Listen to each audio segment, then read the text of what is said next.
মানুষের কাছে আসলে টাকার অভাব নাই।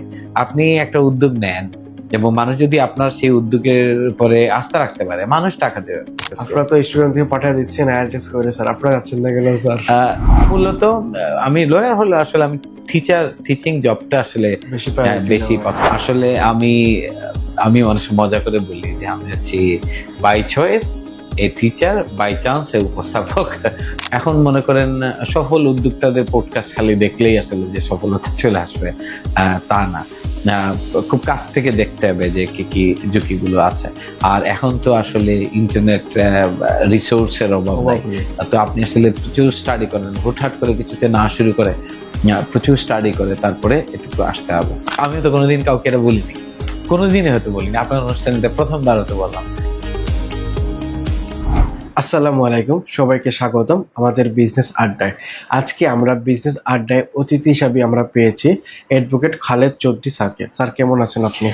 আলহামদুলিল্লাহ, আমি অনেক ভালো আছি। হাবিব ভাই, আপনাকে অসংখ্য ধন্যবাদ আমাকে আপনার বিজনেস আড্ডা অনুষ্ঠানে পডকাস্টে আমাকে আমন্ত্রণ জানানোর জন্য। থ্যাংক ইউ স্যার, আপনাকে অসংখ্য ধন্যবাদ আমাদের এই অনুষ্ঠানে পার্টিসিপেট করার জন্য। স্যার, আপনার কাছে আমার প্রথম প্রশ্ন, স্যার আপনার কেরিয়ারটা কিভাবে শুরু করেছিলেন স্যার? বলে আমার আসলে কেরিয়ার বলতে ডুয়াল প্রফেশন। তো আমি যদি একটা প্রফেশনের কথা বলি তাহলে হচ্ছে বেসিক্যালি আমি হচ্ছে একজন টিচার এবং একজন ইংলিশ ল্যাঙ্গুয়েজ টিচার। তো আমার ল্যাঙ্গুয়েজ টিচিং এর যাত্রা আসলে এক্স্যাক্টলি শুরু হয়েছে 2002-তে। 2002 অলমোস্ট ধরেন 2 যুগ বলা চলে আর কি। আমরা তখন মনে হয় আমি স্কুলে ভর্তি হয়েছি তখন মেবি। এইটা তো আসলে আমি শুনে আনন্দিত আর কিছুটা ভীত যে আমাকে অনেকটা মুরব্বী হিসেবে আপনি মানে বানায় দিচ্ছেন আর কি। না স্যার, আপনার এক্সপিরিয়েন্সটা এখানে। না, আলহামদুলিল্লাহ আমি আছি আসলে অনেক দিন ধরে এই প্রফেশনটাতে আছি। কারণ মূলত যেটা হয় আর কি, একটা প্রফেশনের প্রতি যদি আপনার প্যাশন থাকে, ভালো লাগা থাকে, তখন আসলে সময় যে কোন দিক দিয়ে মানে পার হয়ে যায় এটা আসলে বোঝাই যায় না। আমি নিজেই আসলে খুব অবাক হয়ে যাই যে আমি আসলে এই প্রফেশনে 25 বছর ধরে আছি।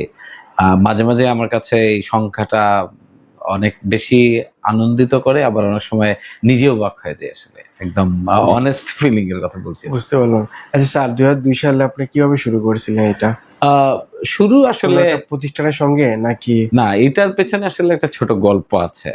আপনি যদি আমাকে এলাও করেন তাহলে জি জি অবশ্যই, আমরা তো গল্প শুনে আসলে আমি কেবিন ক্রু একজন, তখন জেএমজি এয়ারলাইন এবং অন্যান্য প্রাইভেট এয়ারলাইন খুব ছিল। তখন বাংলাদেশ বিমানের তখন কেবিন ক্রু নিয়োগ দেওয়া হবে। তো আমি কেবিন ক্রুর পরীক্ষা দেওয়ার জন্য ঢাকা গিয়েছিলাম। মানুষ তো স্বপ্ন থাকে না, বিমানে চড়ার একটা স্বপ্ন তখন ছিল। আর আমি বিমানে একটা জব পাবো, এটা আমার কাছে খুব সেই রকম একটা ফিলিং ছিল তখন। আমি ঢাকায় পরীক্ষা দিয়েছিলাম, রিটেনে ভালো করেছিলাম, পাশ করেছি, ভালো নাম্বার পেয়েছি। কিন্তু আমার আসলে তখন ভাইভাতে গিয়ে আমি আসলে খুব ভালো করতে পারি নাই, বিকজ আমি তখন খুব ফ্লুয়েন্টলি কথা বলতে পারি না, ইংরেজিতে কথা বলতে পারি না। আমাদের ইংরেজি শেখাটা আসলে ছিল, আমি স্টুডেন্ট হিসাবে আসলে খুব যে খারাপ ছিলাম তা না। আমি আসলে একাধিক স্কুলে পড়েছি এবং আমার যে স্কুলগুলো ছিল আমি সেখানে টপার ছিলাম। আমার যারা এলাকার লোকজন যদি আজকে প্রোগ্রাম দেখেন তারা মনে করতে পারবে স্কুলগুলোর নাম যদি বলা হয়। আমি আসলে যদি বলি তাহলে প্রাইমারি স্কুল আসলে আমার হচ্ছে আমার নানা বাড়ি ফেঞ্চুগঞ্জের কোটালপুরে মহিদপুর বলে একটা জায়গা আছে, একদম রিমোট এরিয়া। তখনকার সময় আমি সেই স্কুলে প্রাইমারিতে পড়াশোনা করেছি 5 পর্যন্ত। আমি সেখানকার ফার্স্ট বয় ছিলাম। তো তার মানে স্টুডেন্ট হিসেবে খুব খারাপ ছিলাম তা বলা যাবে না। তারপরে আমি একটা হাই স্কুলে ভর্তি হই, ওইখানকারই একটা হাই স্কুল, একদম নতুন হয়েছিল, আমরা সম্ভবত সেকেন্ড ব্যাচ ছিলাম। এটা ছিল উত্তর কুশিয়ার হাই স্কুল, এটা ফেঞ্চুগঞ্জেই পড়ছে।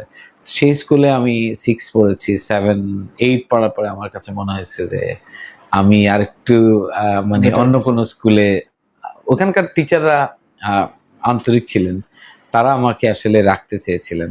আমার আসলে এক ধরনের অ্যাটাচমেন্ট ছিল স্কুলের প্রতি, কারণ দীর্ঘদিনের বন্ধুরা সেখানে ছিল। কিন্তু আমি আসলে পড়তে চেয়েছিলাম সায়েন্স, আর স্কুলটা একদম তখন নতুন ছিল। তখন সেই তারা সম্ভবত তখন ওই যে অ্যাফিলিয়েশন বা ওইরকম কিছু তখন তারা পান নাই। তো তাদের আসলে কিছু মানে স্টুডেন্ট দরকার ছিল, সেই হিসেবে তারা চাইছিলেন আমি যেন না আসি। কিন্তু আমাদের ওই সময় ওই সাইডে সাউথ সুরমায় তখন রেবতী রমন স্কুল, এখন যেটা Revathi Raman government school, Muglabazar school, ওই খুব আর কি ধরেন তখন নাম করা স্কুল ছিল, এখনো অনেক নাম করা স্কুল। তো আমার ওই যেখানে আমি থাকতাম নানা বাড়ি, সেখান থেকে প্রায় 4 থেকে 5 কিলোমিটার দূরে, অনেক দূরে। 5 কিলোমিটার দূরে। আমি ছোট মানুষ, এত দূর আসবো কিভাবে, সেটা একটা তখন তো কথা ছিল। ট্রান্সপোর্টের একটা হ্যাঁ, সমস্যা আর ওই ছিল। জায়গা থেকে ধরেন 4 জন বা 5 জন সেই স্কুলে আসতেন। তো আসলে আমাদেরকে অনেকদিন, আমি যখন স্কুলে আসলাম অনেকটা এক ধরনের জেদের বসিয়ে আসছিস। আমার এক মামা ছিলেন তখন, আমরা মামা বলতাম, ওনাকে সম্পর্কে মামা ছিলেন, স্কুলে হেডমাস্টার ছিলেন আব্দুর রশিদ স্যার। তিনি আমাকে খুব করে বলছিলেন যে তুমি যদি রিয়েলি ফিল করো যে ওই স্কুলে গেলে ভালো করবা, তাহলে চলে যাও, আমার স্কুলে লস হবে জানি। কিন্তু আমি বলছিলাম স্যার আমি যেতে চাই। ঠিক আছে যাও। তো আমি সেই স্কুলে ভর্তি হলাম। তো সেই স্কুলেও আলহামদুলিল্লাহ আমি ক্লাস Topper। 10-এ টপ হয়েছিলাম। তারপরে এসএসসি পরীক্ষা দিলাম। এসএসসি পরীক্ষা দিয়ে স্বাভাবিকভাবে কলেজ পাশ করলাম, অনার্স করলাম, মাস্টার্স করলাম। তারপরে আমি আসলে কেবিন ক্রু পরীক্ষা দিতে গেলাম। তো যেহেতু ইংলিশে আমি খুব যে খারাপ ছিলাম তা না, ইংলিশটা অন্যান্য সাবজেক্টের চেয়ে অত ভালো না বুঝলেও ইংলিশ ভালোই বুঝতাম। তো এই একটা কনফিডেন্স ছিল। আর আমাদের সময় আসলে ইংরেজি শেখা বলতে আমরা ভয়েস নারেশন, Difficult ছিল কারণ transformation of sentence, right forms of verbs, এই ধরনের টিপিক্যাল কিছু ইংলিশ জানতাম। আর প্যারাগ্রাফ রাইটিং, এসে, আমি আসলে যদি বলি আমাদের ইংরেজি শেখাটা অনেকটা, আমি আমার ক্লাসগুলোতে বলি আমরা ওই সময় সেগুলোই পড়তাম যেগুলো পরীক্ষায় কমন পাওয়া যাবে। জি আমরা কিছুটা মানে একটা সেলফিশ টাইপের স্টুডেন্ট ছিলাম। এই করতে আমরা সব পড়তাম না, যেগুলা আনসার করলে নাম্বার বেশি পাওয়া যাবে সেগুলোই পড়তাম। এবং সেটা দিয়ে ইংরেজিতে যেহেতু নাম্বার ভালো আছে, মনে হয়েছিল আরে আমি তো অনেক কিছু হোমরা চুমরা কিছু একটা আছে। এবং মোটামুটি কিছু 10টা 50টা 100টা ট্রান্সলেশন মুখস্থ। তো কেউ যদি বলে ইংরেজি কেমন পারো, গড় গড় করে কিছু ট্রান্সলেশন আমরা বলে দিলে বলে এই যে। ফেলতাম। আশপাশের মানুষজন ভাবা দিত, মনে হতো যে আরে বাবা আমি তো বিরাট কিছু হয়ে গেছে। তো এই কনফিডেন্স নিয়ে আসলে আমি ঢাকা যখন পরীক্ষা দিতে যাই, কেবিন পরীক্ষা দিতে যাই, রিটেন ভালো হয়েছে, বাট বাই বাই গিয়ে তো আমি দেখি ও বাবা ওখানে সবাই ফ্লুয়েন্টলি কথা বলতে পারে, যারাই কথা বলেছে আমার আশপাশে, আর আমি তো সেই মানে মোটামুটি ওইখানে ধাক্কা খাচ্ছে, আমার হয় নাই আসলে। তো সেই সময় আমার এক বন্ধু ছিল কিশোরগঞ্জে বাড়ি তার, তো ওই বন্ধুর আসলে রিটেনও হয়নি। তো ও আমার জন্য অপেক্ষা করছিল যে পরে বাইবাতে কি হয়। তো ভালো হয় নাই যখন, তখন আমি তারে বললাম যে বন্ধু ইংলিশের কারণে তো হয় নাই, কি করা যায়? তো বলল কি করবো? আমি বলছি, না ইংলিশ তো আমার শিখতে হবে। কি করা যায়, মানে ঢাকাতেই থাকি, ইংরেজি শিখি তারপরে যাবো। সিলেট আসবেন। তো যাই হোক, তারপরে এই আসলে সেদিন থেকেই ডিসিশন নেয় যে ইংলিশ শিখতে হবে। তো তারপরে আমি সিলেটে আসলাম। তো সিলেটে এসে একদিন আমি আমার এক আত্মীয়কে এয়ারপোর্ট থেকে আনতে গেছি। যাওয়ার সময় আমি দেখি সৈয়দ সুলেমান হলে তখন এফএম মেথডের একটা সেমিনার হচ্ছে। এটা কত সালে স্যার? এইটা 2001, একদম বিগিনিং এ 2001 এর শুরুতে সুলেমান হলে সেমিনার হচ্ছে। ওইখানে একটা আমি একটা হ্যান্ডবিল দেখলাম, একজন দিচ্ছেন যে মাত্র 1 ঘন্টা ইংরেজিতে কথা বলা শিখবেন। আমার আসলে বিশ্বাসই হয় নাই। এবং আমার কাছে মনে হচ্ছিল যে এটা পুরোটাই একটা চাপাবাজি, এটা কি আসলেই সম্ভব কিনা। 1 ঘন্টা আমি ভাই 14 বছর ইংরেজি পড়লাম, 16 বছর পারলাম, এই পরীক্ষায় ফেল করে আসলাম, কিছুই পারি না, আর উনি 1 ঘন্টায় শিখাইবেন। আচ্ছা ঠিক আছে। ওই তারপরে আমি তখন টু হুইলার, আমরা বেবি ট্যাক্সি বলতাম, ওইটা থেকে নামলাম, নেমে বললাম দেখি আসলে এখানে কি হয়। তো তারপরে দেখে স্যার আসলে ফিরোজ মুকুল স্যার আমার আসলে গুরু, mentor. I really grateful to him for ever. স্যারের এখন বয়স হয়েছে, আমি জানি না আজকের অনুষ্ঠান স্যার দেখবেন কিনা। What ever I am today, whoever I am today, it's all because of him, it's all because of him.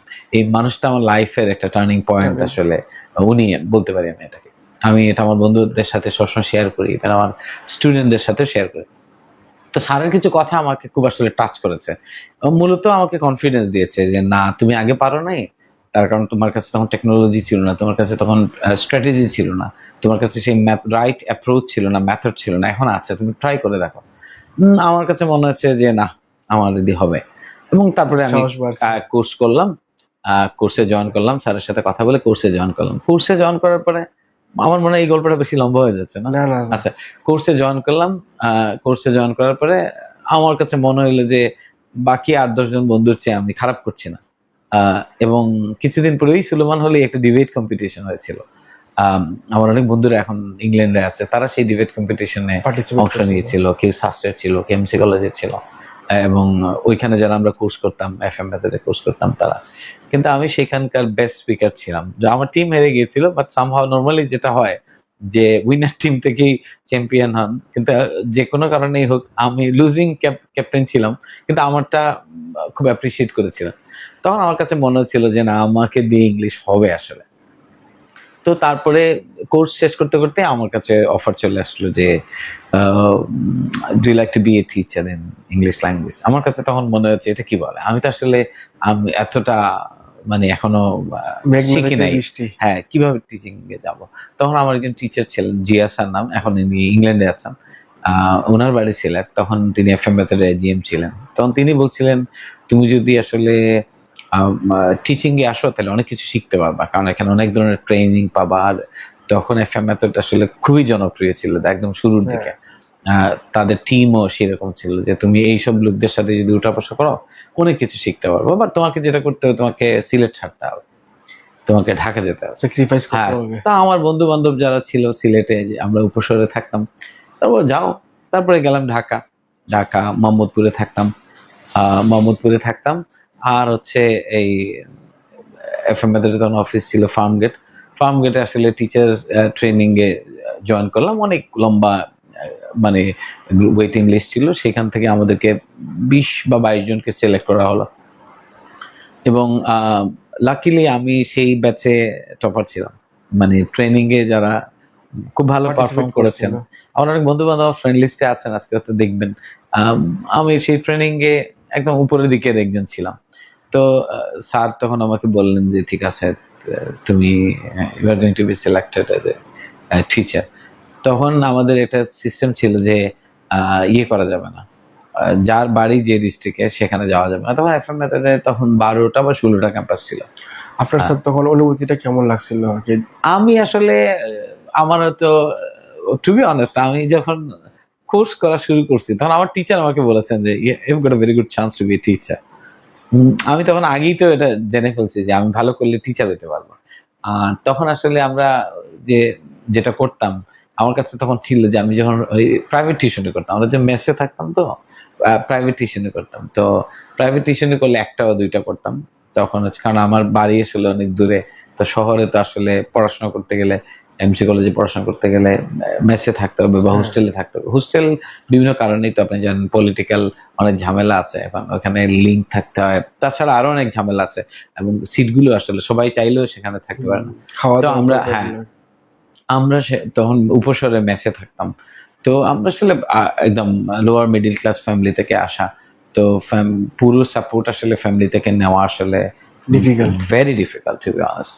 তো সেই ক্ষেত্রে আমাকে টিউশনি করতে হতো। তখন আমি চিন্তা করতাম টিউশনিতে আমি যদি পাই 1000 টাকা, ওইখানে জয়েন করলে তো, চাকরি করলে তো আমি আরো অনেক বেশি টাকা পাবো। সো ফিউচারে কি হবে সেটা পরে দেখা যাবে, আপাতত টিচার হয়ে যাই। আর তখন আমার কাছে তখন মনে হচ্ছিল আমার যিনি টিচার আছেন, তো কাউসার স্যার, উনি এখন আসলে একটা একটা বেসরকারি ব্যাংকে আছেন, সিটি ব্যাংকে আছেন, মানে একটা ডিভিশনের হেড, খুব ভালো করছেন। যদিও পরবর্তীতে আমি ওনার সাথে দীর্ঘদিন কাজ করেছি, একসাথে কলিগ ছিলাম, কিন্তু উনি আসলে স্টিল আমার টিচার। তো তো স্যারই আমাকে অনেক হেল্প করেছেন। তো আমি দেখতাম যে উনার তখনকার গ্ল্যামার দেখতাম, এবং স্টুডেন্টরা যে সবসময় স্যার স্যার করতেছে, পিছনে ঘুরতেছে, সবাই সবাই ওনার সাথে কথা বলার জন্য খুব ব্যস্ত। আমার কাছে মনে হচ্ছে যে না, এই লাইফ তো খুব মানে খুবই একদম রোমান্টিক লাইফ। দেখি সবাই স্যারের সাথে ছবি তুলতে পছন্দ করে, একটু কথা বলতে পছন্দ করে, যার একটু খাতির আছে মনে হচ্ছে নেয়াই যায় রিস্ক। তো আমি যখন ঢাকা আসলাম, তো ঢাকায় কিছুদিন থাকার পরে তো আমার অস্থিরতা শুরু হয়ে গেছে। ঢাকা আমার ভালো লাগে না, পরিবেশের সঙ্গে খাপ খাওয়া, কারণ আমরা যে বাসায় থাকতাম ওইখানে 10-12 জন থাকতাম, 1টা-2টা রুমের মধ্যে, সকালবেলা অনেক মানে কষ্ট করতে হইতো, মানে একদম রেডি হওয়ার জন্য, তারপরে আসতে হতো। তো স্যারকে বললাম যে স্যার আমি জব করতে পারি যদি আমাকে সিলেটে পোস্টিং দেওয়া। স্যার বলছে না, এটা সম্ভব না, তুমি তাইলে পরে চিন্তা করতে পারো, কিন্তু আমাদের তো কন্ডিশনই আছে যে সিলেটে জব নেওয়া যাবে না। তো বললাম স্যার তাইলে দেখেন, আমি তো আসলে স্যার করতে পারবো না এটা না হলে, কারণ ফ্যামিলি এলাও করবে না। বাট আমার সামহাও আমার যারা ছিলেন সিনিয়র ওইখানে, তারা বলছেন স্যার তোমাকে নিবেন, সেই ক্ষেত্রে তুমি তোমারটা ঠিক থাকো, হয়তো তোমাকে স্যার সিলেট দিবেন। তো তারপরে স্যার আমাকে সিলেটেই পাঠিয়ে দিয়েছেন এবং বলছেন আমি তোমার জন্য আসলে এইখানে আমার ইয়ের বাইরে চলে আসছি, বুকের বাইরে, সিস্টেমের বাইরে নিয়ে আসছি। কিছুদিন সিলেটে কাজ করার পরে একদম নতুন ব্রাঞ্চ সিলেটে, তখন স্যার বললেন যে আমি একটা ব্রাঞ্চ খুলতে চাই মৌলভীবাজারে, তুমি সেখানে যাও। ওই ব্রাঞ্চটা খুলতে হবে 2002 এর ফেব্রুয়ারি বা মার্চ এরকম সময়ের দিকে। তারপরে আমি মৌলভীবাজার গেলাম, ওই ব্রাঞ্চটা এস্টাবলিশ করলাম এবং সেখানে আমি 7 বা 8 মাস ছিলাম। তো 7 বা 8 মাস থাকার পরে ওই ব্রাঞ্চটা বেশ ভালো অবস্থায় রান করেছে। তারপরে সিলেট ব্রাঞ্চে, এইটা তো ডিভিশনাল ব্রাঞ্চ ছিল, ওইখানে একটু তখন টানাপোড়েন চলছে। স্যার তখন বললেন যে না ঠিক আছে, তোমাকে আবার মূল জায়গায় ফিরতে হবে। তো তখন মূল জায়গায় আমার যে টিচার ছিলেন উনি ইনচার্জ ছিলেন। তো পরে আমাকে ওইখানকার ইনচার্জ বানিয়ে নিয়ে আসা হলো, স্যারকে অন্য একটা ব্রাঞ্চের দায়িত্ব দেওয়া হলো। তো আমি সিলেটে কাজ করলাম কিছুদিন, টিচার হিসেবে কাজ করলাম। তো এরপর এইভাবেই আসলে শুরু। তারপরে প্রমোশন পেয়ে অন্য পেশায় গেলাম। এফএম মেথডের প্রথমে টিচার ছিলাম, তারপরে অপারেটিং ডাইরেক্টর ছিলাম, তারপরে আমি ডিভিশনাল ডাইরেক্টর ছিলাম, রিজিয়নাল ডাইরেক্টর ছিলাম। আমি আসলে অনেকগুলো রিজিয়ন দেখতাম। তারপরে এফএম মেথড বিভিন্ন জায়গায় আসলে সেমিনার হইতো, বড় বড় অডিটোরিয়ামগুলোতে 500, 1000, 1200 মানুষ থাকতেন। সেই সব জায়গায় আমরা ইংরেজি আসলে উপস্থাপন করতাম, কত সহজে ইংরেজি বলা শেখা যায়। আমি যখন মৌলভীবাজারে ছিলাম, আসলে মৌলভীবাজার শহরটা আমার খুব পছন্দ ছিল। একদম ছিমছাম, কোলাহল কম, ট্রাফিক জ্যাম কম। আমার কাছে মনে হয়েছিল এই শহরে আসলে তো থাকা যায়। আমার কাছে মনে হতো একসময় যদি আমার অনেক টাকা পয়সা হয় বা আমি যখন রিটায়ার্ড লাইফে যাই, আমি যদি কোনো শহরে থাকি তাহলে মৌলভীবাজারে থাকবো। কিন্তু 8 মাসের মাথায় আমাকে আসলে হঠাৎ করে স্যার বলেন যে ট্রান্সফার, আমাদের অফিসে তখন হেড অফিসে তখন মিটিং হতো, এরকম কোয়ার্টারলি মিটিং হতে একটা কোয়ার্টারে অ্যানাউন্স করা হচ্ছে যে আমাকে সিলেটে ট্রান্সফার করা হচ্ছে। আমি আমার খুশি, সিলেট আমার হোম ডিস্ট্রিক্ট, আমি আমার শহরে থাকতে পারবো, পুরোনো জায়গায় থাকতে পারবো। কিন্তু আবার উনাদের জন্য খুব খারাপও লাগছিল। তো তারপরে সিলেটে আসলাম। তো সিলেটে আসার পরে তারপর থেকে তো আলহামদুলিল্লাহ সিলেট খুবই ভালো করেছে একটা না। সিলেটে আমার যে টিম ছিলেন তখন অনেকেই, এবং আমরা আসলে যে টিচিং টিম ছিলাম তখন বেশিরভাগই সিলেটের বাইরে ছিলেন, তারা আসলে বিভিন্ন জায়গা থেকে আসতেন এবং আলহামদুলিল্লাহ আমি তাদের অনেক সাপোর্ট পেয়েছি। এবং সিলেটের স্টুডেন্ট যারা ছিলেন, শিক্ষার্থী ছিলেন বিভিন্ন বয়সের, তারা খুব সাপোর্ট দিয়েছিলেন। তো আসলে টিচিংয়ে আসার পেছনের গল্প বললাম, টিচিংয়ে থাকার পেছনে কারণ হচ্ছে এই যে ভালোবাসা। স্টুডেন্টদের অন্য কোনো প্রফেশনে হয়তো টাকা পাওয়া যাবে, রেসপেক্ট হয়তো পাওয়া যাবে, কিন্তু একই সাথে ধরেন রেসপেক্ট, ভালোবাসা, রেকগনিশন, এবং এইটা একদম কাছে দেখা যায়। মানে আপনার যে সিনিয়র বয়সের কেউ একজন আপনাকে জড়ায় একটা দিচ্ছেন। প্রশ্ন স্যার, জি, যখন আপনি ক্লাস করাতেন তখন এই ক্লাসে তো বিভিন্ন এজের মানুষ থাকতো, যেমন আপনার সিনিয়র থাকতো, তখন আপনার এটা অনুভূতিটা কিরকম লাগতো স্যার? আমার আসলে এজ এ টিচার আমার সামনে তখন যারা থাকতেন তাদের একটা হচ্ছে আইডেন্টিটি, তারা হচ্ছেন আমার লার্নার, আর আমি ওখানে রোল প্লে করছি, টিচার বলেন বা মেন্টরের রোল প্লে করছি। আমার কাছে আসলে এইজটা আসলে এরকম ম্যাটার করতো না, কিন্তু অবশ্যই আমি তাদের বয়সটা কনসিডার করতাম, কারণ তারা যাতে কখনো বিব্রত বোধ না করেন। এখন ধরেন আমার চেয়ে 10 বছরের বড় একজন লার্নার বসে আছেন, আমি যদি ওনাকে তুমি করে বলা শুরু করে দিই তো উনি তো বিব্রত বোধ করবেন। ওনার একটা রেসপেক্টের জায়গা আছে, ওটা যাতে কখনো হ্যাম্পার্ড না হয়, এটা আমি চিন্তা করি। একদম কম বয়সের যে, তারও কিন্তু ইগো আছে, তারও সেলফ রেসপেক্ট একটা আছে, তাদের কারো যাতে সেলফ রেসপেক্ট যাতে হ্যাম্পার্ড না হয়, এইটা আমার আসলে শুরুর থেকেই খুব ইয়ে ছিল। এবং আমি আসলে যেহেতু বললাম দীর্ঘদিন ধরে প্রফেশনে থাকলেও এডমিন দেখলেও এখন টিচিং এখনো করাই, আজকেও ক্লাস নিয়েছি আমি, শুনে খুশি হবেন। তো এবং এই টিচিং আমি কখনোই এইরকম মানে সিচুয়েশন ফেস করি নাই যে আমার চেয়ে আসলে বয়স্ক মানুষ তারা কখনো আমাকে ওইভাবে নেন নাই, আমি আসলে ফিল করিনি কখনো। আপনার স্যার এই যে এফএম মেথডটা তো অনেকদিন ছিল, তারপরে 2018 বা 19-এর দিকে এটা মেবি ক্লোজ হয়ে যায়। এরপরে স্যার আপনি এক্সেল এ যে যাত্রাটা শুরু করছেন, এক্সেল ট্রানজিশনটা, জি ওইটার যাত্রাটা একটু যদি আমাদের, এটা আসলে আমি একটা না ওইখানে, আর এটা তো বর্তমানে সিলেটের অন্যতম একটা ভালো একটা প্রতিষ্ঠান হয়ে গেছে। Thank you so much. এখন আমি যদি এটা বলি আসলে আমি আসলে 2020 পর্যন্ত একটানা এফএম মেথড এখানে পুরোটাই আসলে আমি দায়িত্ব নিয়ে করেছি। শুরুতে আমি টিচার হিসেবে জব করেছি, পরে আমি পার্টনারশিপ নিয়েছি, তারপর আমি ফ্র্যাঞ্চাইজি নিয়েছি, পুরোটা আমার রেসপন্সিবিলিটি। আমরা ফ্র্যাঞ্চাইজি তো আপনি বুঝে নিয়েছি যে পুরোটাই আমার প্রফিট লস এভরিথিং আমাকে করতে হতো, বাট একটা শেয়ার আমি সেখানে হেড অফিসে দিতাম। তো ডেফিনেটলি আমার স্যার অনেক উদার ছিলেন, উনি আমাকে আনবিলিভেবল সাপোর্ট দিয়েছেন। আমি যখন যা কিছু চেয়েছি তখন দিয়েছেন। যে যখন কোনো ট্রেনিং এ আমাকে উনি না করে নেই, অনেক বড় বড় ডিল ছিল, প্রাতিষ্ঠানিক ডিল, সেগুলোতে তিনি আমাকে সাপোর্ট করেছেন।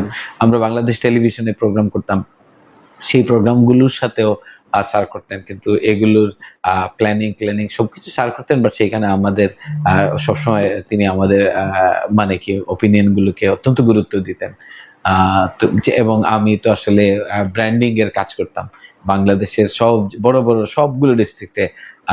আপনি ঢাকায় বলেন, খুলনা বলেন, রাজশাহী বলেন, বগুড়া বলেন, সব বড় বড় অডিটোরিয়াম গুলোতে আমার সেখানে সুযোগ হয়েছিল। সেজন্য তো ওইটা তো অনেক পপুলারও ছিল। হ্যাঁ, ওই সময় খুব পপুলার ছিল। তো কোভিড এর সময় এসে যেটা হয়েছে, আপনি তো জানেন, কোভিড পৃথিবীর অনেক কিছু বদলে দিয়েছে। তো সেখানে এফএম মেথডটাকে আসলে পরিস্থিতির কারণে বদলে দিতে হয়েছে, কারণ অনেকগুলো ব্রাঞ্চ ছিল। তো এইখানে একটা বড় অঙ্কের অ্যামাউন্ট প্রতি মাসে কন্টিনিউ করতে হতো। তো এটা আসলে দীর্ঘদিন বন্ধ থাকার পরে তো এটা আসলে সম্ভব হয় না। তখন স্যার চিন্তা করলেন যে উনি আর অফলাইনে না থেকে অনলাইনে চলে আসবেন। তখন স্যার একদিন আমাকে বললেন যে আমি আসলে এটা বন্ধ করে দিতে চাই, অফলাইন গুলো আমি শুধু অনলাইনেই করতে চাই। তো স্যার যদি অনলাইনেই পড়ান, তাহলে তো আমাদের আসলে সেই ক্ষেত্রে তো কোনো কিছু করার নাই। তখন আমার কাছে চিন্তা হলো, আমার সাথে যারা কাজ করেছে, আমার যারা কলিগ আছে, তারা দেশের বিভিন্ন প্রান্ত থেকে আছে। কেউ আছে 10 বছর ধরে, কেউ 15 বছর ধরে, তখন কেউ অনেক অনেক দিন ধরে তারা কাজ করছে। আসলে তারা তো আসলে আমাকে দেখে এখানে ছিল। আমি অন্যান্য ব্রাঞ্চে যেরকম ট্রান্সফার হতো বা হতো, সিলেটে ওরকম হতো না, কারণ আমি তাদেরকে বলেছি যে okay, I will take care of you, আমি এটা দেখবো, জর্জাপটা হলে আমি দেখবো, আপনারা নিঃসন্দেহে কাজ করেন, ফ্রিডম নিয়ে কাজ করেন, সিনসিয়ারিটির সাথে কাজ করেন, আমি আপনাদের ওই দিকটা সামলাবো। এখন হঠাৎ করে কোভিড এর সময় আসলে জমানো টাকা যা ছিল সেটাও শেষ। তারপরে ওনারাও আসলে এই সব চাকরি করে আসলে খুব বেশি জমানোর তো সুযোগ নাই, সবাই আসলে খুব একেবারেই আসলে হোপলেস অবস্থায় আছে। তখন আমার কাছে মনে হচ্ছিল যে না, আমার আসলে এই লোকগুলোর সাথে ইনজাস্টিস করা ঠিক হবে না, ওনাদেরকে আসলে এই মুহূর্তে হাত ছেড়ে দেওয়া ঠিক হবে না। আমি ওনাদেরকে বলেছি যে আমি যদি কিছু করি, আপনারা কি সেখানে আসলে আমার সাথে থাকবেন কিনা। তখন তারাই আসলে আমাকে অনেক আগে থেকেই যদিও পুশ করতেন যে আপনি নিজে কিছু করেন, আমি আসলে সাহস করতে পারতাম না। আর আমার কাছে মনে হইতো যে কমিটমেন্টের জায়গা থেকে যে আসলে স্যার তো আমাকে আসলে এই অবস্থায় নিয়ে আসছেন, তো আমি আসলে এটার থেকে বের হয়ে আরেকটা ব্র্যান্ড দাঁড় করাবো, এটা তো আসলে আমার কাছে কেমন লাগে। কিন্তু যখন স্যার এটা বলে ফেললেন যে বন্ধ করবেন, তখন আমার কাছে মনে হইলো যে না, দিস ইজ দ্য টাইম, আমি আসলে নিজের মতো করে কিছু করি। আমার কিছু শুভাকাঙ্ক্ষী আছেন, ভাইয়েরা আছেন, আপনি জানেন এরকম আছেন, আমি তাদের সাথে পরামর্শ করলাম। সিলেটের রিনাউন্ড আইএলটিএস ফিগার যারা, তাদের সাথে কথা বললাম, ছোট ভাইয়েরা আছেন। তো তারা আমাকে বললেন যে হ্যাঁ, আমাকে আসলে তারা সাহস দিয়েছেন, কনফিডেন্স দিয়েছেন। আসলে এই ট্র্যাকের একটা অদ্ভুত জিনিস হচ্ছে, সিলেটে যারা আইএলটিএস কমিউনিটিতে আছেন, কমিউনিটি লিডার আছেন, তাদের মধ্যে একটা সাপোর্টেড, আনবিলিভেবল, একটা আউটস্ট্যান্ডিং একটা রিলেশনশিপ আছে, ভ্রাতৃত্ববোধ আছে। তো আমি যখন ক্রাইসিসে পড়ছি, বর্তমানে সিলেটে আইটি হাব হওয়ার পথে আছে। হ্যাঁ, আইএলটিএস এর হাব এটা আসলে বলা চলে। তো আমরা পরামর্শ করলাম কি করা যায়। তো ভাইরা বললো যে না, আপনি শুরু করেন, যত ধরনের সাপোর্ট লাগে, আসলে মেন্টাল সাপোর্টটাই তো সেখানে বেশি ছিল, তো সেটা আমরা নিলাম। আর তারপরে শুরু করলাম। নাম ঠিক করতে গিয়েও পরামর্শ আমরা নিলাম। তারপরে এক্সেল ইনস্টিটিউট হিসেবে আমরা শুরু করলাম। তো এক্সেল ইনস্টিটিউট হিসেবে শুরু করার পরে আলহামদুলিল্লাহ, এবং ডে ওয়ান থেকে আসলে আমরা খুবই ভালো করেছি। বিশেষ করে এফএম এ থাকার সময় আমাদের ফোকাস ছিল শুধু স্পোকেন ইংলিশ, কিন্তু এক্সেল ইনস্টিটিউট আসার পরে, নাম করার পরে, আমরা শুধু স্পোকেন ইংলিশের পাশাপাশি, কারণ আমি যেহেতু দীর্ঘদিন স্পোকেন ইংলিশ নিয়ে কাজ করেছি, আইএলটিএস ফিল্ডে আমরা খুবই ভালো করেছি। এবং আলহামদুলিল্লাহ, আমি খুব অহংকার যেন না হয় সেটা বলছি, আমার টিমের সেখানে অনেক ক্রেডিট। লাইফ স্কিলসে আমরা ভালো করেছি এবং আরো অন্যান্য কোর্সগুলো শুরু করেছি। তো মূলত আসলে সেই হিসাবে যদি এক্স্যাক্টলি বলেন, তাহলে 21 থেকে আসলে এক্সেল ইনস্টিটিউট এই নামে শুরু করা। বাট আমার টিম আসলে অনেক পুরানো, যে টিম এখানে আছেন একই লোকেশনে আছেন, কারণ সবকিছু ওইখানে কন্ট্রাক্ট আমার নামে ছিল, সবকিছু ওইটা ওইরকম ছিল, ফুল একই লোকেশনে, ফুল আগের টিম আছেন, বাট সময়ের সাথে সাথে যারা দেশের বাইরে চলে গেছেন তারা তো চলে গেছেন। যখন আপনি বিভিন্ন অ্যাওয়ার্ডের যে পান তখন আপনার কিরকম ফিল হয়? আসলে অ্যাওয়ার্ড দুই রকমের অনুভূতি দেয়। একটা হচ্ছে অ্যাওয়ার্ড তো ভাল লাগে, এটা এক ধরনের রিকগনিশন, মানুষ যখন আপনাকে রেকগনাইজ করে এটা ভাল লাগে। আবার এক ধরনের রেসপন্সিবিলিটিও তৈরি করে দেয়, মাঝে মাঝে চাপ অনুভব হয় যে আসলে নেক্সট টাইম কি আমি এই অ্যাওয়ার্ডটা পাবো কিনা আবার।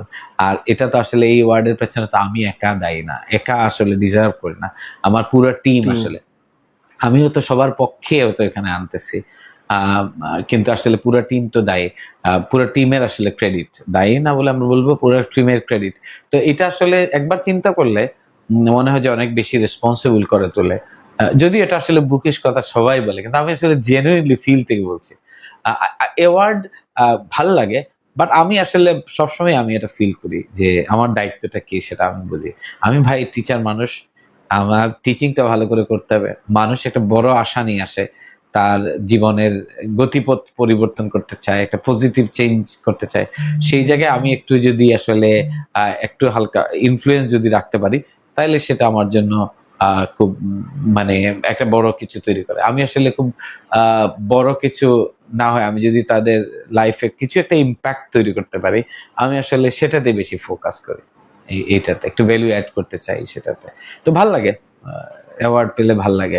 আমি আলহামদুলিল্লাহ অনেকগুলো অ্যাওয়ার্ড তো পেয়েছি, ব্রিটিশ কাউন্সিলের অ্যাওয়ার্ড, আইডিপির, এবং এছাড়াও অনেক সোশ্যাল অ্যাওয়ার্ড, সেগুলো কি মনে করে দিয়েছেন তারা জানেন, বাট আমি আসলে এক্সট্রাঅর্ডিনারি কিছু করি না, আমি আমার রেগুলার কাজ যেটা সেটাই। জি স্যার, এখন একটা প্রশ্ন করলো আপনাকে, আপনি তাহলে আইনের পেশা যেটা আছে, আপনি তো আমি জানি মতো লয়ারও, ওইটাকে আপনি কিভাবে সামঞ্জস্য করেন? লো প্রফেশনে আসার পেছনে হচ্ছে আমার ফ্যামিলির একটা স্টোরি আছে। আমার মামা আছেন ব্যারিস্টার নজরুল খসরু, উনি একজন ট্রাইব্যুনাল জাজ, তিনি ইংল্যান্ডে থাকেন। উনার আসলে এই দিক থেকে ফ্যামিলিতে বড় হয়েছে উনাকে দেখে দেখে, তো উনি সেই অর্থে আমাদের আইডল।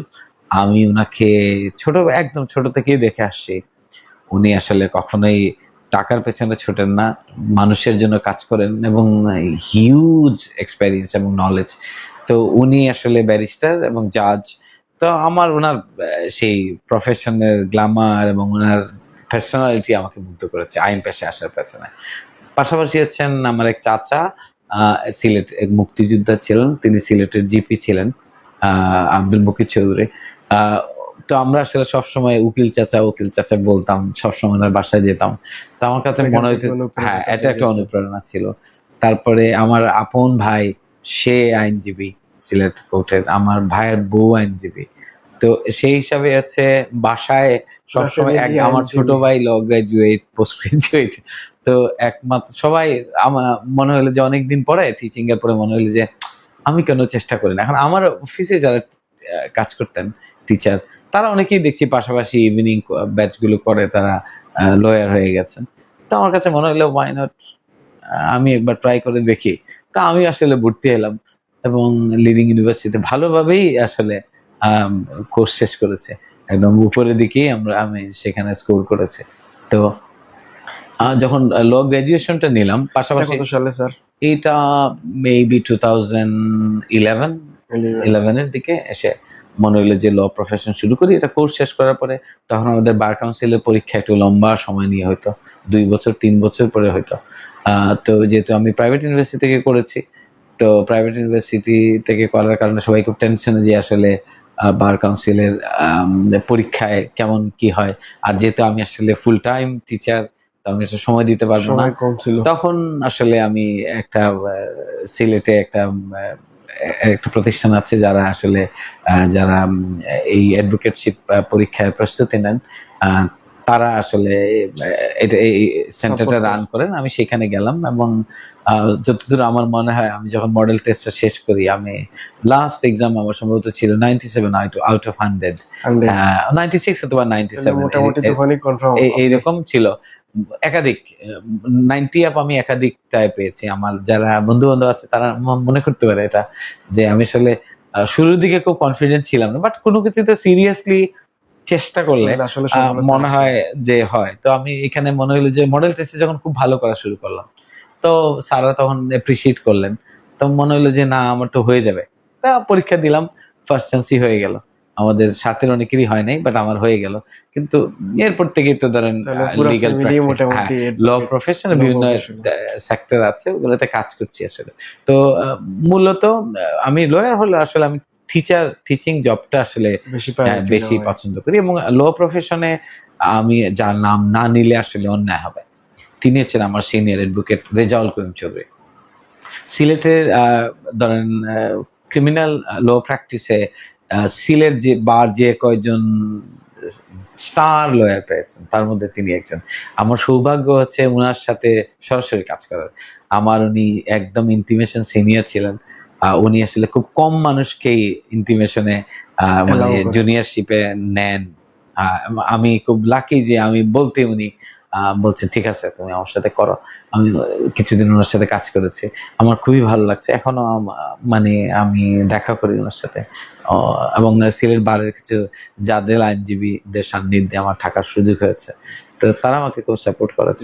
ডিফিকাল্ট ছিল আপনার জন্য দুইটা ব্যালেন্স। হ্যাঁ এখন তো বেশিরভাগ সময় আসলে আমি আমার টিচিং এই আসলে ব্যয় করি, এক্সেল ইনস্টিটিউটে ব্যয় করি। আপনার একটা ভালো একটা অনুভূতি আমাদের যদি শেয়ার করতেন স্টুডেন্টদের সঙ্গে। স্টুডেন্টদের সঙ্গে যদি ভালো অনুভূতি বলি তাহলে আসলে অনেকগুলো, একটা করে আসলে বলা খুবই মুশকিল। তবে আমি একটু বলি যে আমার একজন স্টুডেন্ট আছেন, নাম হচ্ছে ফরিদ, বাড়ি হচ্ছে বালাগঞ্জ। উনি এয়ারপোর্ট থেকে উনি যখন ইংল্যান্ডে যান, তো আমাকে খুব আসলে বলে টলে গেছেন, দোয়া নিয়ে গেছেন। ওনার কাছে মনে হয়েছিল যে উনি টেস্ট পাস করতে পারবেন না, আমরা আমাদের চেষ্টা করেছি, উনি পাস করে গেছেন। বাট উনি যখন প্রথমবার দেখা করতে আসেন, আমি ফরিদ হয়তো শুনবেন আজকের অনুষ্ঠান, তো তিনি এয়ারপোর্ট থেকে নেমে বাড়ি না গিয়ে সরাসরি আমার অফিসে এসছেন, দেখা করেছেন, গিফট দিয়েছেন, তারপরে গেছেন। আরো অনেকেই আছেন এয়ারপোর্ট থেকে এসে সোজা আসলে, যেহেতু আমাদের অফিস হচ্ছে আম্বরখানায়, তো অনেকেই আসলে দেখা করে যান, জড়ায় ধরেন, অনেকে দাওয়াত করেন, অনেকে আসলে মানে এমন কিছু টেক্সট করেন, এমন ভাবে অনুভূতির কথা বলেন, অন্যরকম ভালো লাগা কাজ করে। এইখানে যদি বলেন অনুভূতি, বেশিরভাগই ভালো অনুভূতি। আমার আসলে একটা দুইটা খারাপ অনুভূতি ছাড়া আসলে বেশিরভাগই ভালো অনুভূতি, পজিটিভ অনুভূতি ছিল। স্যার, আপনি আইন পেশা এবং শিক্ষকতার সঙ্গে সঙ্গে আমি জানি যে এটা আপনার উপস্থাপনার সঙ্গে জড়িত, এটা যদিও আপনি আমাদের একটু শেয়ার করতেন এই ক্যারিয়ার সম্পর্কে। আমি খুব অবাক হয়েছি আপনি এটা জানেন শুনে। আসলে আমার আসলে এখনকার সময়ে না হলেও আমি আগে দীর্ঘদিন উপস্থাপনার সাথে জড়িত ছিলাম। আসলে আমি মানুষ মজা করে বলি যে আমি হচ্ছি by choice a teacher, by chance a উপস্থাপক ও প্রেজেন্টার। তো আসলে সেটা হচ্ছে আমার এক বন্ধু ইংল্যান্ডে থাকেন, বার্মিংহামে, সৈয়দ নাসির। উনি হচ্ছেন বাংলা মেল পত্রিকার ইংল্যান্ডের বার্মিংহাম এরিয়ার অত্যন্ত জনপ্রিয় উইকলি, সেইটার এডিটর উনি। উনি আমার খুবই ঘনিষ্ঠ বন্ধু। তো তখন বাংলা মেইলে, এখন চ্যানেলে কাজ করেন অনেকেই, যাদের অনেক উপস্থাপক ছিলেন যে অনুষ্ঠান প্রায় পরিচালনা করতেন, নাম ছিল বাংলা মেল সংলাপ। তো বাংলা মেল সংলাপে একদিন আমার বন্ধু বললো যে তুমি এটা সঞ্চালনা করো। তা আমি বললাম আমার তো আসলে পলিটিক্স এর সাথে কোনো রকম মানে জানাশোনা নাই, বা আমি আসলে ভয় লাগতো স্যার। ভয় আসলে ওই উঠতে মানে পাইতাম না আসলে অনেস্টলি, যেহেতু টিচার মানুষ, কথা বলা হচ্ছে আমাদের পেশা, কথা বলতে আবার ভয় কি, আমার কাছে মনে হইতো এটা। আর যেহেতু এফএম মেথড আমাকে সেই সুযোগটা করে দিয়েছে, আমি হাজার হাজার মানুষের সামনে, অডিটোরিয়াম ভর্তি, এমন হচ্ছে অডিটোরিয়ামের নিচতলা দুতলা ভর্তি, সেখানে স্যার যাওয়ার কথা জান নাই, আমি গেছি, স্যারের প্রোগ্রাম আমি পুরোটা কভার করেছি, ম্যানেজ করেছি। তো মনে হচ্ছে যে আসলে কথাই তো বলবো, আমি তো অন্যায় কি বলবো, সমস্যা কি। কিন্তু পলিটিক্যাল প্রোগ্রাম আপনি তো জানেন, এবং সময়টা আসলে তখন হচ্ছে এই কোভিডের সময়, বিশেষ করে 21-22 এই সময়গুলোতে একটু টাফ টাইম ছিল পলিটিক্যালি। তো সেই সময় প্রোগ্রাম করা অত্যন্ত ঝুঁকি ছিল। কাকে গ্যাস করা হবে, গ্যাসকে কি প্রশ্ন করা হবে, অনেক গেস্টের আবার রিকোয়ারমেন্ট থাকতো যে এই প্রশ্ন করতে পারবেন না, এবং প্রশ্ন করার পরে ওইভাবে দমক না দিলেও বলা হতো যে এই প্রশ্ন আপনার কাছ থেকে আশা করিনি, এরকম ইয়ে হতো। তো যাক, তখন আমি ওই প্রোগ্রামটা করি বাংলা মেইল পত্রিকার, বাংলা মেইল সংলাপ এটা ছিল। তো অনেক পলিটিক্যাল ফিগার সেখানে ছিলেন, এবং এখনকার রাজনীতিতে যারা অত্যন্ত গুরুত্বপূর্ণ অবস্থানে আছেন তাদের ইন্টারভিউ নিয়েছি। এর মধ্যে একজন আছেন, আপনি শুনবেন, নুরুল হক নুরু, ঢাকসুর বিপি ছিলেন। ওইখানকার একটা ক্লিপ ভাইরাল হয়েছিল আমার যতদূর মনে হয় 4.5 অথবা 5 মিলিয়ন, আর একটা চ্যানেল কেটে নিয়ে ওটা ইউটিউবে দিয়ে এটা তারা করেছে। এবং প্রোগ্রাম ওটা করার পরে একটা সময় আসলে আমার কিছু শুভাকাঙ্ক্ষী এবং আমার কাছে মনে হইলো যে আসলে পলিটিক্যাল প্রোগ্রামগুলো না করি, কিন্তু আমার ইংলিশ অনুষ্ঠান আমি উপস্থাপনা করতাম। আপনি নিশ্চয়ই চিনবেন আমাদের দিদার হোসেন চৌধুরী নোবেল ভাই বাংলা ভিউ যে চ্যানেলটি আছে, সিলেটের একদম শুরুর দিকে যে কয়টি অনলাইন চ্যানেল ছিল তার মধ্যে এটা একটা। তো ওইখানে আমি প্রথমে ইংলিশ আওয়ার একটা প্রোগ্রাম সেটা উপস্থাপনা করতাম। তো ইংলিশ আওয়ারে আসলে আমি ইংলিশ শেখাতাম আসলে ওই প্রোগ্রামগুলোতে। তারপরে learn English with Khaled Chowdhury, এই প্রোগ্রামটা মানে চালাইতাম বেশ কিছু বছর। এটা ছিল। পরে আসলে পারিবারিক ব্যস্ততা, পেশাগত ব্যস্ততার কারণে করা হয় নাই, আসলে করা হয় নাই। ইচ্ছা আছে আবার যদি ইনশাআল্লাহ আবার যদি সুযোগ হয়। তবে একটা জিনিস হচ্ছে কি, বয়স তো হয়েছে যে বয়স কোনো ফ্যাক্ট না, এটা আসলে প্রেজেন্টেশনটা আপনার খুবই সুন্দর। না, thank you so much, I take it as a compliment হিসেবে। এটা খুবই সুন্দর প্রেজেন্টেশন বা সবকিছুতে পারফেক্ট। তো ওইটা আমাকে নোবেল ভাই বলছিলেন ওটা কন্টিনিউ করতে, কিন্তু ওইটা আসলে এই দিকে আমি আসলে উপস্থাপনার ক্রেডিট যদি দেই তাহলে দুইজন মানুষকে দেব। একটা হচ্ছে পলিটিক্যাল প্রোগ্রাম উপস্থাপনার ক্ষেত্রে নাসিরকে দিব, আর এদিকে হচ্ছে দেশে নোবেল ভাইকে আসলে আমি ধন্যবাদ দিতে চাই এই সুযোগটা করে দেওয়ার জন্য।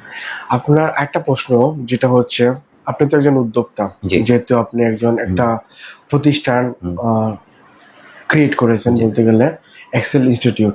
তো উদ্যোক্তা হিসাবে একটা মানুষের কোন কোন গুণ থাকা দরকার বলে আপনি মনে করেন? প্রথম কথা হচ্ছে, আমরা আসলে যদি বলি এন্টারপ্রেনারদের কথা, যেটা আপনি বললেন উদ্যোক্তাদের, এখন যেটা হয়েছে আসলে এই জেনারেশন শুনে কি মনে করবে আমি ঠিক জানি না।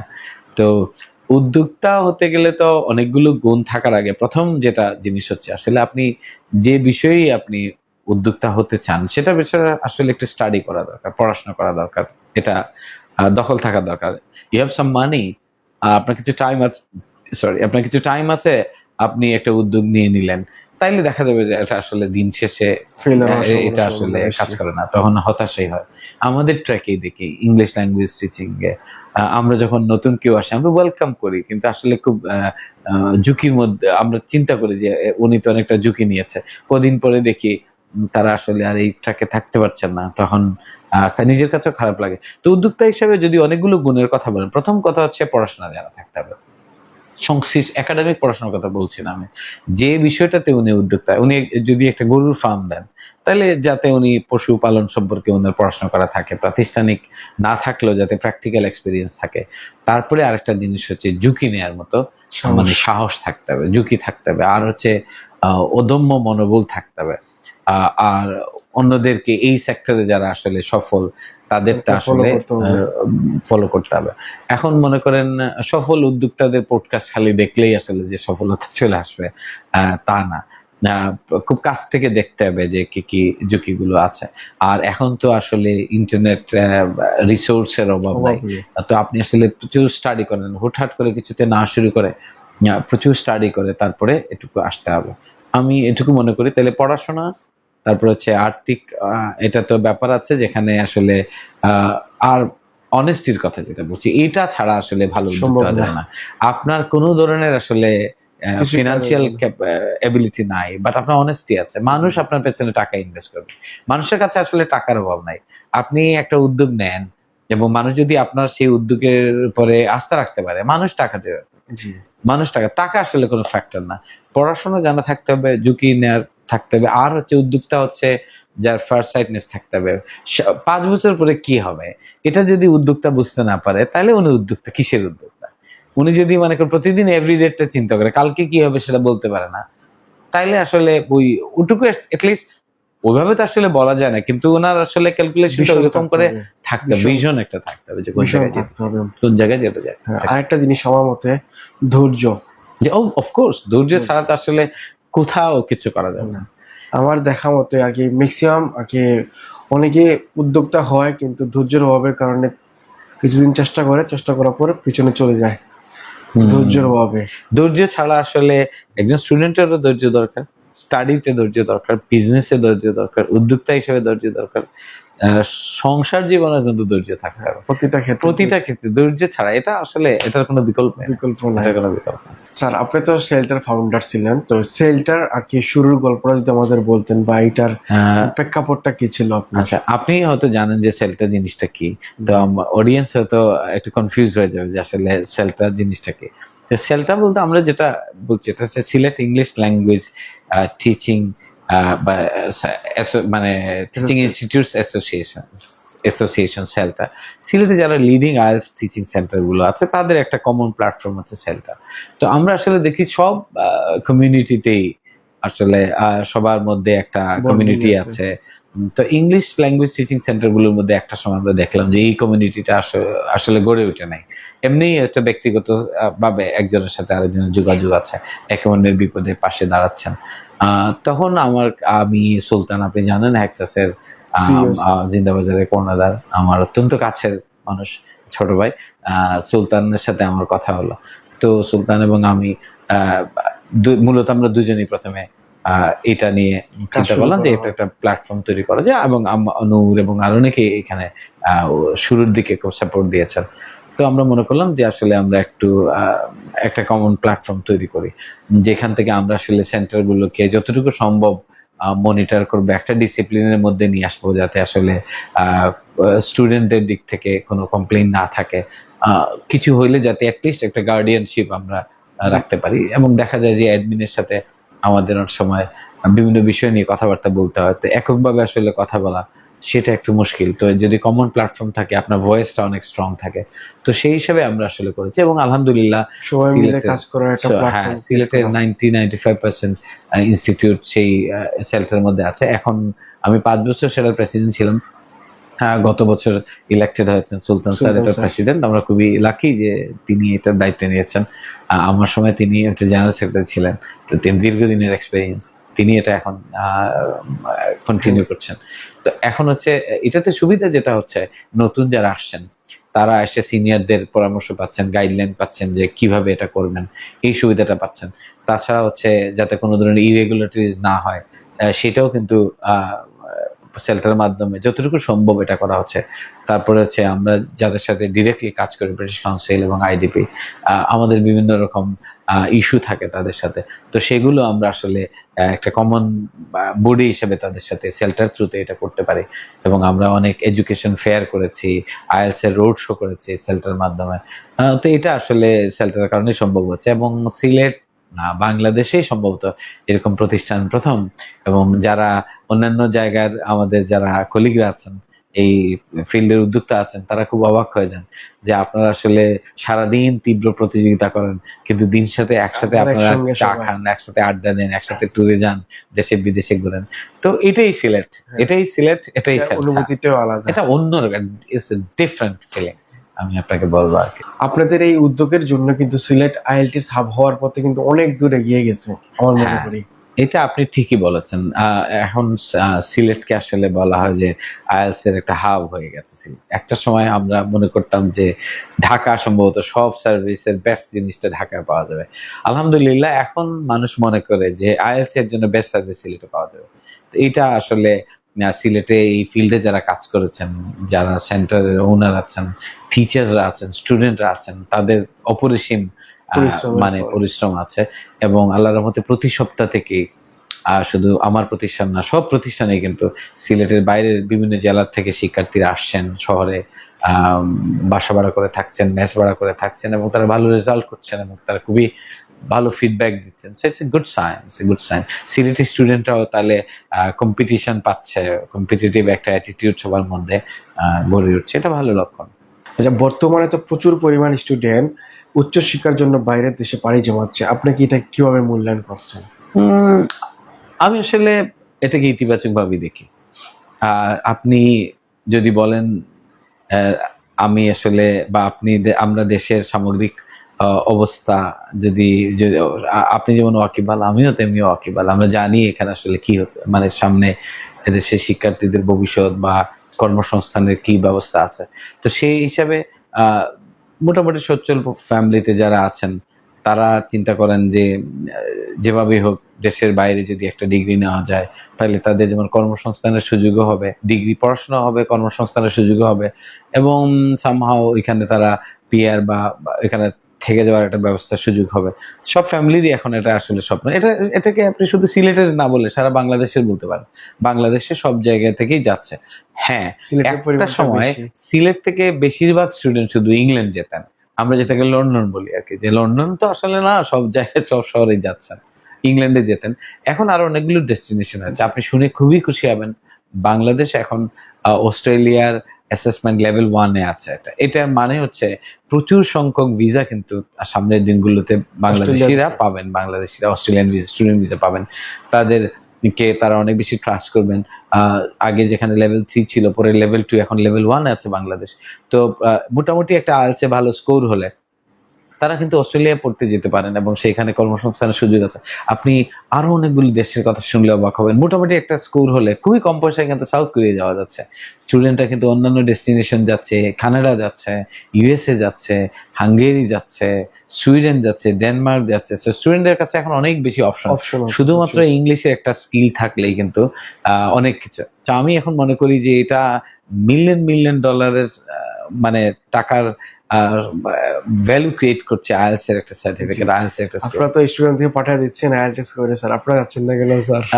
এইটার পেছনে যদি বলেন, আসলে বলেন আমার বয়স প্রায় 50, এখন আমি গিয়ে কি পড়বো আপনি বলেন? আমাকে যদি এই প্রশ্নটা আজকে থেকে 25 বছর আগে করতেন আর আমার যদি সেই সুযোগ থাকতো তাহলে আমার উত্তর ডেফিনেটলি ভিন্ন হতো। 25 বছর আগে যদি করা হইতো স্যার প্রশ্ন, তাহলে আপনি কি উত্তর দিতেন? এখন তো এটার পেছনে কারণ হচ্ছে যে মানুষগুলো বিদেশে যাচ্ছে তাদের পাঠানোর জন্য তো কিছু লোক দরকার। সব মানুষ যদি প্যাসেঞ্জার হয় তাহলে পাইলট হবে কে? তো কিছু না কিছু, কোনো না কোনো মানুষকে তো কোনো না কোনো রোল প্লে করতে হবে। সেই হিসাবে আমাকে যদি বলেন, আমার আদৌ আসলে কখনো ইচ্ছা হয় নাই, বিষয়টা এরকম না।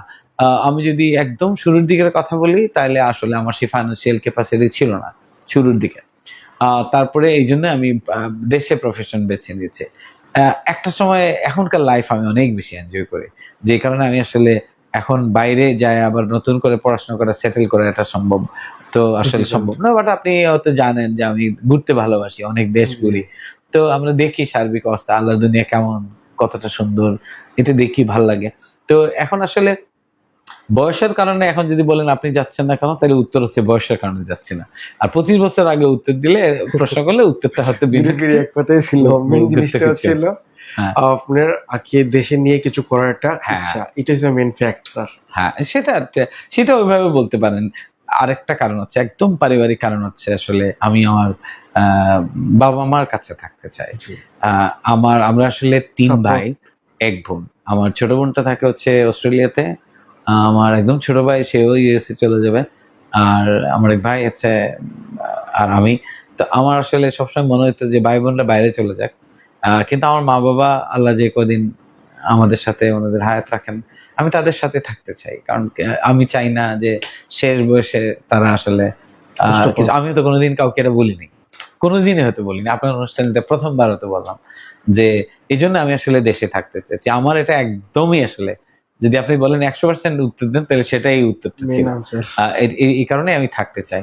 তো এইটা আমার একদম ব্যক্তিগত কারণ আসলে। আর এখন তো ধরেন সংসার হয়েছে, ছেলে মেয়ে বড় হয়েছে, তো তাদের আসলে আমি যে দুইটা প্রফেশন মেনটেন করি বা আরো কিছু আমার উদ্যোগ আছে, সেখানে অন্যরকম কিছুতে আমরা ইনভলভমেন্ট আছে, অনেক কিছুতে। তো সেই হিসাবে ব্যস্ততা আসলে দেশে অনেক অনেক বেশি। তো বিদেশে এখন শুধু ঘুরতে যাওয়া হয় আসলে, আর তো সুযোগ নাই সেটা। আর বয়স তো অনেক আপনাকে বললাম, তো হাতে আসলে ওইরকম হয় নাই, আল্লাহ জানেন হাতে কিরকম সময় আছে। আপনার যে এই আজকের এই পজিশনে আসার পিছনে আপনার ফ্যামিলির অবদানটা যদি আমাদেরকে বলতেন। আমার কাছে মনে হয় আসলে প্রত্যেকটি মানুষের, সফল বলেন ব্যর্থ বলেন, প্রত্যেকেরই পেছনে ফ্যামিলির হাত আছে, কখনো ভালো উঠতে কখনো খারাপ উঠতে, বেশিরভাগ সময় ভালো উঠতেই থাকে। আমি আমার ফ্যামিলিকে পুরো ক্রেডিটই দিতে চাই, কারণ আমার বাবা দীর্ঘদিন মধ্যপ্রাচ্যে ছিলেন, তো তারপরে তিনি দেশে এসেছেন, তো তার আসলে যৌবনের শ্রেষ্ঠ সময়টা উনি আমাদের জন্য আসলে দেশের বাইরে কাটিয়েছেন, এবং মধ্যপ্রাচ্যের জীবন তো আমরা খুব কাছ থেকে দেখে আসি ভাই, মাল্টিপল টাইমস আমার যাওয়ার সুযোগ হয়েছে, দেখেছি সেখানকার জীবন, মানুষের কষ্ট, এবং তারা আসলে কি পরিমাণ ফ্যামিলি ওরিয়েন্টেড, তারা আসলে কতটা কষ্ট করেন দেশের মানুষকে সুখে রাখার জন্য। আমার মা একেবারেই হচ্ছে গ্রামের মানুষ, সম্ভবত 8 বা 9 পর্যন্ত পড়েছেন, বাট উনি খুবই আসলে সচেতন, শিক্ষা সচেতন ছিলেন। আমার মায়ের হাতের লেখা কিন্তু খুবই সুন্দর, আমরা এখনো ওই মানে লিখতে পারি না, এত সুন্দর। এবং আমরা খুব ছোটবেলা যখন ছিলাম তখন খুবই স্ট্রিক্ট ছিলেন আমার আম্মা, যে পড়ালেখার ব্যাপারে কোনো ধরনের ছাড় থাকবে না। তো সেই হিসাবে যদি আমি স্টুডেন্ট, আমি আমার যারা টিচার, আমাকে যারা গড়ে তুলেছেন, আমি আমার টিচারদের কথা তো অবশ্যই আমি স্মরণ করতে চাই, আর আমার মা বাবাকে বলতে চাই, কারণ তারা হচ্ছেন, বিশেষ করে আমার মা আসলে আমার টিচার, তিনি আমাদেরকে এভাবে গাইড করে তৈরি করেছেন। পরবর্তীতে তো ধরেন সংসার হয়েছে, ওয়াইফের তো ডেফিনেটলি কন্ট্রিবিউশন ছিল। আমি এমনও হয়েছে যে বই লিখি, জানেন যে একাডেমিক বইগুলো লিখতে হয়, রাত 2টা-3টা পর্যন্ত কাজ করতে হয়, তো এই কাজ করে কটমট শব্দ, ওনাদেরকে আসলে ডিস্টার্ব করা হয়, বুড়েও সকালবেলা ওনাদের বাচ্চাদেরকে নিয়ে স্কুলে যেতে হয়, কিন্তু ওনারা আসলে এগুলো সহ্য করেছেন। তো এই সাপোর্টটা না পাইলে তো এটা আসলে হইতো না। পরবর্তীতে তো বাচ্চারা ওই সময় যখন কাজ করি তখন তারা একটু কম ডিস্টার্ব করে, এবং তারা বুঝে যে বাবার সময় কম, প্রফেশনাল ব্যস্ততা আছে, আমরা আসলে সেই অর্থে ওইরকম সময় দিতে পারি না। তো কিন্তু যখন চেষ্টা করি যতটুকু সময় থাকে সেটা দেওয়ার জন্য। তো এক কথায় যদি বলি, তাইলে আমার আত্মীয় স্বজন থেকে শুরু করে স্টুডেন্ট লাইফে সবার কন্ট্রিবিউশন ছিল। আমার ফুফু আমাকে অনেক সাপোর্ট করেছেন, আর হচ্ছে মামা সাপোর্ট করেছেন, পরবর্তীতে তো বললাম ফ্যামিলি থেকে অনেক সাপোর্ট পেয়েছি, ফাইন্যান্সিয়াল সাপোর্ট বলেন, মেন্টাল সাপোর্ট বলেন, অনেক অনেক। ফ্যামিলি সাপোর্ট ছাড়া আসলে এই জায়গায় আসা, বন্ধু বান্ধবদের সাপোর্ট ছিল, বন্ধু বান্ধবদের সাপোর্ট ছিল, ছোট ভাইদের সাপোর্ট ছিল। আমি একজনের নাম বলেছি এখানে, জি আপনি বলেন। আপনার জীবন সবচেয়ে কঠিন চ্যালেঞ্জ কোনটা মোকাবেলা করেছিলেন আপনি? কঠিন চ্যালেঞ্জ যদি বলি, অনেকগুলো ফেজে একটা তো আছে। একটা কঠিন ফেজ যেটা ছিল, সেটা যদি প্রফেশনালি বলি, তাইলে হচ্ছে যখন আমি এই যে এফএম থেকে এক্সেল ইনস্টিটিউটে আমি যখন টার্ন করি, তখন আসলে খুবই কনফিউজ ছিলাম, আমি কি করব না। আমি বলেছি সেখানে আমাকে একটা বিরাট রোল, কিন্তু সুলতান স্যার সাথে আমি আমার আসলে সুখ দুঃখ সবকিছু ওনার সাথে শেয়ার করি, সেও আমার সাথে শেয়ার করে, তো আমরা খুব কাছের। তো সেই সময় আমি আসলে খুব ইনডিসিশনে ভুগছিলাম, তো সে আমাকে খুবই মেন্টাল সাপোর্ট দিয়েছে। তো এই সময়টাতে আমরা হেল্প পেয়েছি। তো তারপরে হচ্ছে যেটা বলি, এটা একটা কঠিন সময় ছিল। আমি আসলে চিন্তা করছিলাম নাকি আমি ফুল টাইম ল প্রফেশনে ব্যাক করবো কিনা, কিন্তু হ্যাঁ দ্বিধায় ছিল। কিন্তু আসলে আমি ওই যে বললাম, বাই চয়েস আমি টিচার, আমার টিচিং আসলে ভাল লাগে। আমি ল হয়তো বুঝি, স্টিল আমার ক্লায়েন্ট আছে, আমি তাদেরকে ডিফেন্ড করি, কিন্তু আসলে আমি যখন আমাকে যদি চয়েস দেওয়া হয়, তা আমি আসলে এই পড়ানোটাই ভালো, মানে এটা পছন্দ হয়। আমি যখন দেখি কিছু একটা ক্রিয়েট করতে পারছি, ভ্যালু এড করতে পারছি, ওটা আমার কাছে খুব ভালো লাগে আসলে। আচ্ছা, আমাদের এই পডকাস্টে এসে আপনার কেমন লাগলো? প্রথম কথা হচ্ছে আমি মন খুলে কথা বলতে পারছি, আপনি আমাকে সেই স্পেস দিয়েছেন। এটা যদিও বিজনেস আড্ডা, কিন্তু এটা অনেকটা পার্সোনাল আড্ডার মতো হয়ে গেছে। আপনার সাথে আমি মন খুলে কথা বলেছি। কিছুটা সময় হয়তো আমি 2-3জন মানুষের কথা বলতে গিয়ে কিছুটা ইমোশনাল হয়ে পড়েছে। আমি ফিরোজ মুকুল স্যারের কথা বলতে গিয়ে আমার ইমোশন আমি আটকাতে পারিনি, আমি আমার মা বাবার কথা বলতে গিয়ে ইমোশন আটকাতে পারিনি। তো এরকম বন্ধুদের কথা বলতে পারি না। আমি আসলে বন্ধু ভাগ্য, যেটা বললাম, খুবই সৌভাগ্যবান, তারা অনেক সাপোর্ট করেছেন। আপনার উপস্থাপনা চমৎকার ছিল, আপনি আমাকে ফুল ফ্রিডম দিয়েছেন, এটা ভালো। ক্যামেরার পেছনে যারা ছিলেন ভাইদেরকে ধন্যবাদ দিই, যারা এই আপনার পডকাস্টের পেছনে যারা কাজ করছেন তাদেরকে অসংখ্য ধন্যবাদ। আমি একজন ক্ষুদ্র মানুষ, আমাকে আপনার অনুষ্ঠানে আমন্ত্রণ জানিয়েছেন, আমাদের এই অনুষ্ঠানে আসছেন, এটাই আমাদের জন্য অনেক বড় একটা খুব সম্মানের। I really feel honoured to be here. Really feel honoured. আমি আসলে খুব ভালো কথা বলতে পারি না, তারপরে আচ্ছা, আপনারা আপনি আমাকে খুব আমন্ত্রণ সুন্দরভাবে- জানিয়েছেন। খুব সুন্দরভাবে আপনি thank you so much, thank you present করছেন স্যার। আমি যদি আমার সুযোগ দেন আমি একটু বিদায় নেই দর্শকদের কাছ থেকে। আরেকটা জিনিস আমরা এটাও চাচ্ছি, আপনার যে আগের যে উপস্থাপনা এটা যেন আপনি চালু করেন। আমরা আসলে এই জিনিসটা দেখতে চাই আপনার কাছ থেকে। আমি তো মনে করি যে ধরেন উপস্থাপনা আপনাদের এই চেয়ারটা আপনারা খুব ভালো করছেন। আপনারা এই বয়সে বুড়ো মানুষদেরকে কম্পিটিটর হিসেবে আমি না বানানোই ভালো। আপনারা এটা কন্টিনিউ করেন। আপনারা যখন আসবেন এটা একটা এক্সপেরিয়েন্স বাস। না ইনশাআল্লাহ আমার খুবই মনের কোণে ইচ্ছা আছে আর কি, যদি সামনে এরকম সময় সুযোগ হয় ওকেশনালি হয়তো এইটাতে ব্যাক করার ইচ্ছা আছে। আসলে সময় আসলে একটা বড় চ্যালেঞ্জ, সময় খুব কম, তবে তারপরে চেষ্টা করবো ইনশাআল্লাহ। আপনাকে অসংখ্য ধন্যবাদ। আমি একটু ছোট করে বিদায় নিয়ে নেই। এতক্ষণ যারা আমাদের এই পডকাস্টটি শুনছেন, আমার মতে একজন ক্ষুদ্র মানুষের কথা আপনারা শুনছিলেন যারা মনোযোগ সহকারে, আপনাদেরকে ধন্যবাদ দিতে চাই। আপনাদের কাছে অসংখ্য কৃতজ্ঞতা। আমার জন্য দোয়া করবেন, আপনারা সবাই ভালো থাকবেন, বাংলাদেশের জন্য দোয়া করবেন। বাংলাদেশ, আমরা সবসময় একটা নতুন বাংলাদেশের স্বপ্ন দেখি, আর কত নতুন বাংলাদেশ দেখবেন, একটা উন্নত সমৃদ্ধশালী বাংলাদেশ, পরিচ্ছন্ন বাংলাদেশ দেখতে চাই। বারবার নতুন বাংলাদেশ দেখতে চাই না ভাই, একটা সুন্দর বাংলাদেশ দেখতে চাই, যে সুন্দর বাংলাদেশে আমরা যেন সুন্দরভাবে বিদায় নিতে পারি বাংলাদেশ থেকে, আমাদের পরবর্তী প্রজন্ম যাতে একটা চমৎকার বাংলাদেশ পায়, এই আপনাদের কাছে সেই প্রত্যাশাই রাখি। আমি এখানে বিদায় নিচ্ছি। আসসালামু আলাইকুম। থ্যাংক ইউ স্যার আপনাকে আমাদের অনুষ্ঠানে পার্টিসিপেট করার জন্য। ইনশাআল্লাহ খুবই শীঘ্রই আপনাদের সঙ্গে দেখা হবে আমাদের পরবর্তী এপিসোডে।